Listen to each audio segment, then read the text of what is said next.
Hello, hello, hello, everybody. So good to see you. It's Dr. Sonia. I am so happy to be here. That's all I have to say. I'm so happy to be connecting with all of you. It's been a moment. So, how have you all been? It's really been a whirlwind month in May and in June. That's all I can say.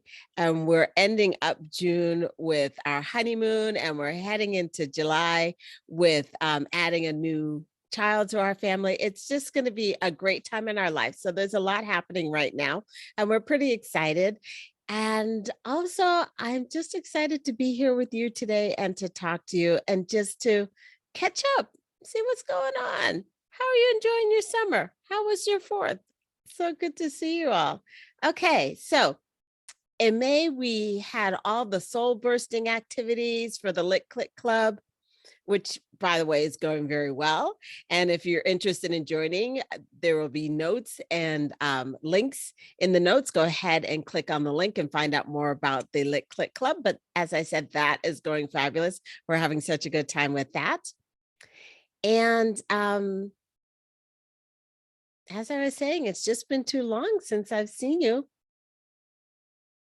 Just you and I, right? So how have you been? And I've missed you. And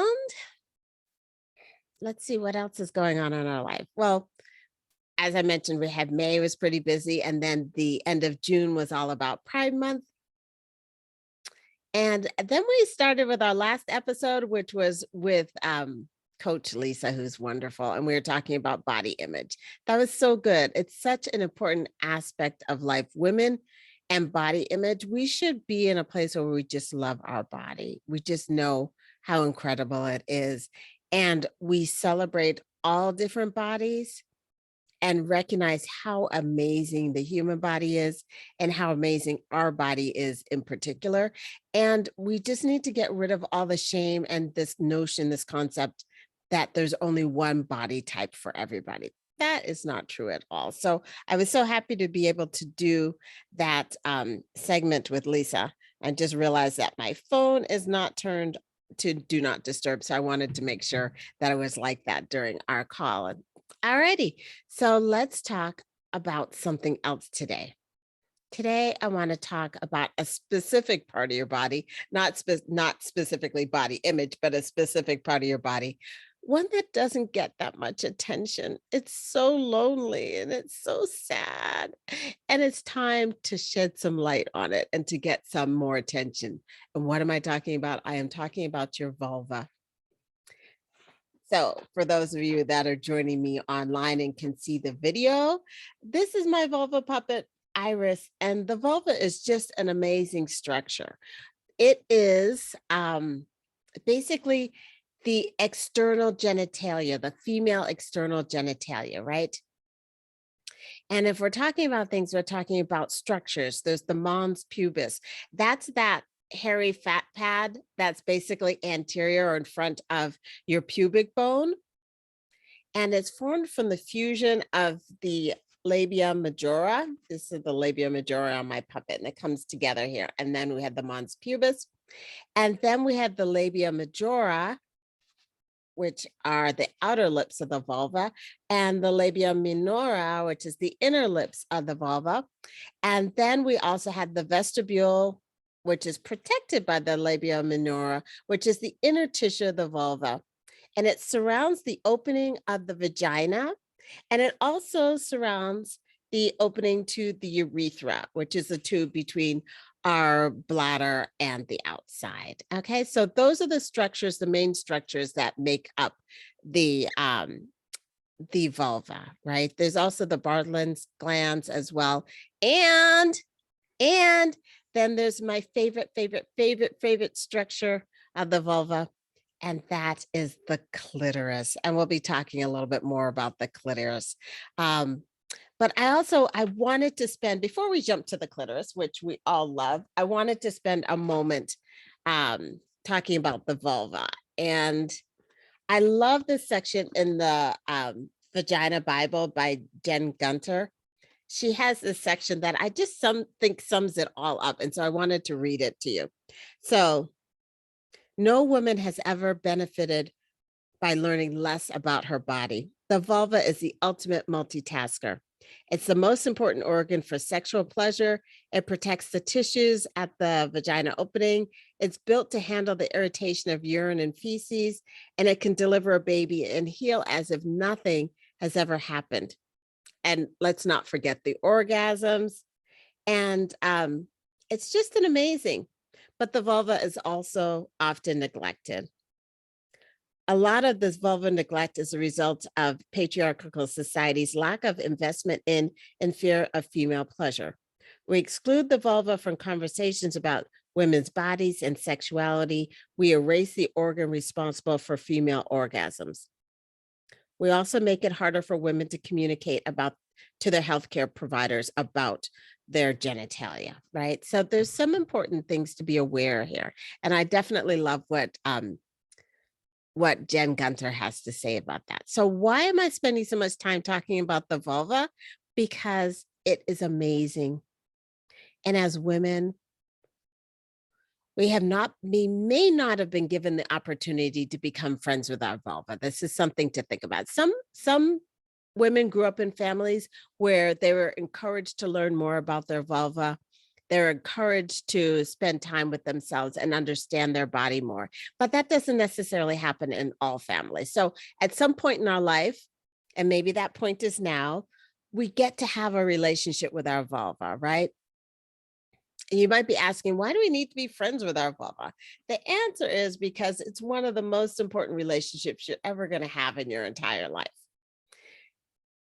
As I said before, traditionally, women have not been afforded the freedom, or at least as much freedom as men, to explore their bodies. From a young age, boys and then men form a bond with their penis, right? They learn that it's for urination and for pleasure. And even if a boy is not encouraged to masturbate, at least it's generally tolerated with expressions like boys will be boys, right? So from a very young age, boys form a relationship with their penis. And as they grow older and into men, they still have that relationship with the penis. But women are not encouraged to have that relationship with their vulva. And as little girls, we're often scolded if we touch down there. It like doesn't even have a name. It's like down there. And then very often down there, the vulva is not even acknowledged as kind of existing, right? I've done a lot of coaching around women and sexuality, and there's a fair percentage of women that I coach that tell me that it didn't have a name growing up, right? And if it did get a name, it's often like a cutesy name, like, and it's a name that's only known in the family and not necessarily outside of the family, right? So if somebody says noo-noo, which was the word that I was taught growing up, noo-noo, what exactly is a noo-noo, right? If I said noo-noo to somebody on the street, maybe they would know what I was talking about. Maybe they wouldn't, right? So that name is not universally understood or known. So if a woman were going to her doctor, or even if like something happened to a young girl and she had to say that she was having a pain or a problem or difficulty or something with her noo-noo, nobody would understand what she was talking about. So we need to be clear. We need to name it, call it the vulva and the vagina, the two of them, the external, the internal, right? But instead we say things like noo-noo and pocketbook and kitty or treasure chest, right? Or the in-between, the infamous in-between. In-between what, right? Okay, in between the legs, but there's a lot of people that don't know what in-between means. So this is why we need to use the terms. We need to use the term vulva. We need to use the term vagina. And vulva, even if people are using the word vagina, they're not recognizing that their vulva is a separate structure from the vagina. So this is why I'm having this conversation today with you. And so for many women, they were discouraged from learning about their body when they were younger. And then they got into their teen or preteen years, and then their menses came. So that was the next time they were introduced to their vulva. So first of all, you really don't know what's happening between your legs. And now it's bleeding like that. That just seems like a setup for not wanting to go near it at all if you don't have to, right? That's not going to make for a great foundation with your vulva, right? It's going to make for a lot of people to try to avoid it and to feel squeamish about it and to not get to the place of comfort. And so this is why I'm talking about the vulva today and making friends with your vulva. And maybe, just maybe, you were given the idea that your vulva is not really your own. Instead, maybe you're given the thought or the belief that it's something like a gift for your future partner or your future husband or something, and that you're just holding on to it like a future birthday or Christmas present for somebody else instead of the amazing present that it is for you right here, right now, with your body and with all the pleasure that you get to have from it, right? It's almost like it has a label on it. Don't open till Christmas. It's time to pull that label off, and it's time to open your Christmas package that is meant for you and nobody else, right?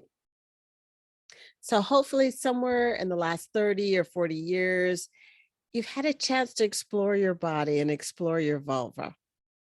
But based on the number of women that I've coached, there's a fair number of women out there that really don't know or understand the structures of their vulva.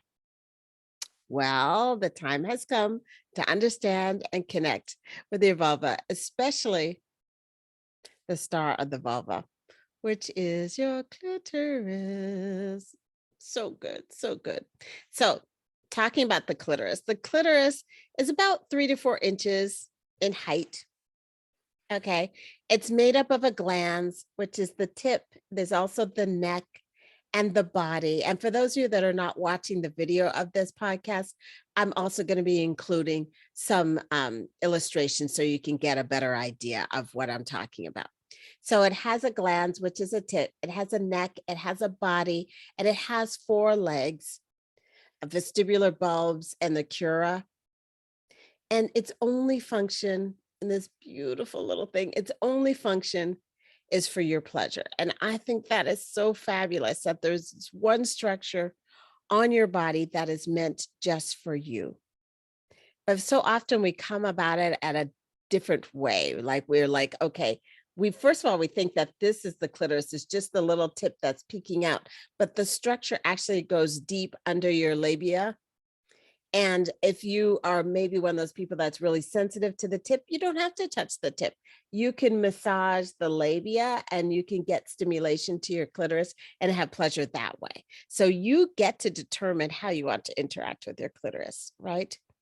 But it has thousands, it has over 10,000 nerve endings, which is, it has the same amount of nerve endings, actually probably a little bit more than the penis, but it's on this smaller structure.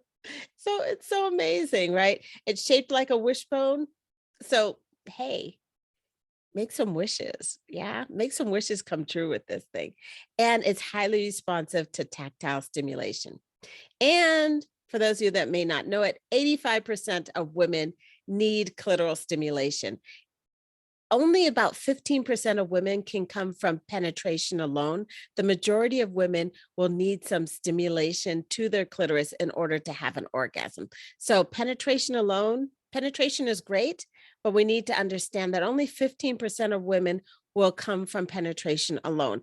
And yet the information, the misinformation that's put out there is that somehow the best type of orgasm is a vaginal orgasm and coming with your partner and all that stuff. No, let's involve the clitoris. Let's get to know our clitoris.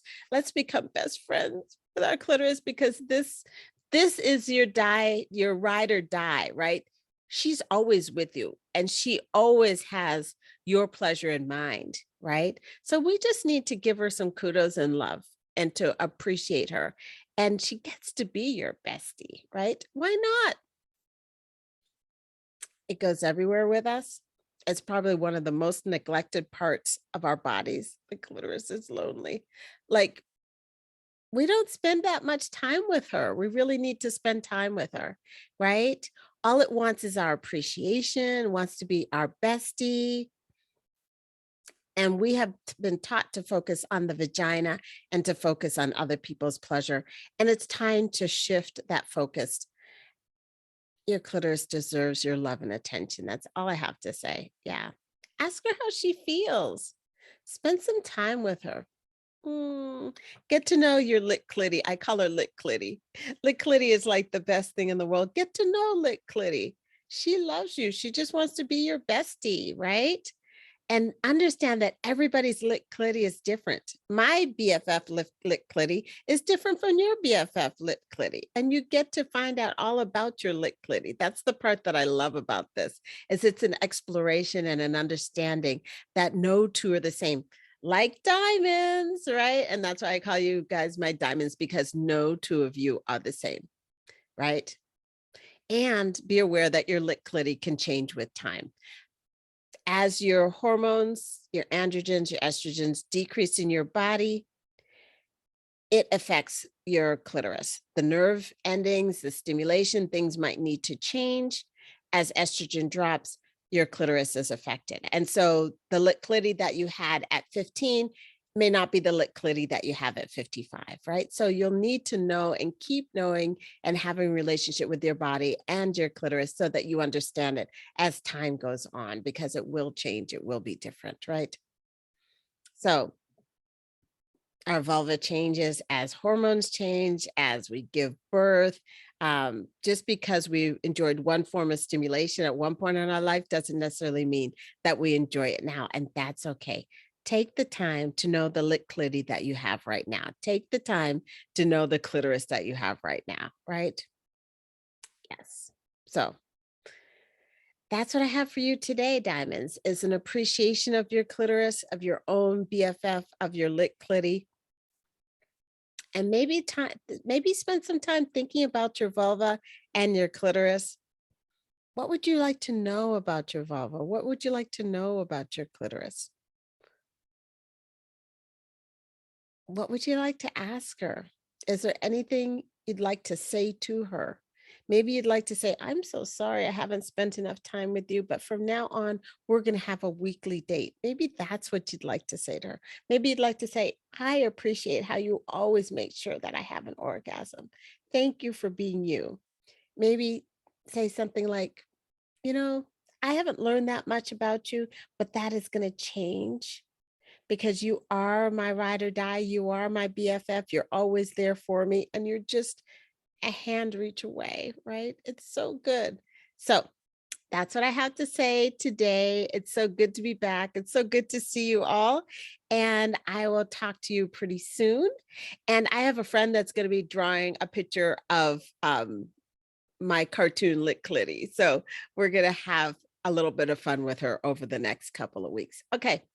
This is the first installment when we're talking about lick clitty, and I will be talking to you soon. It's so good to see all of you. Have a great time and take care. Love you so much. Dr. Sonia out.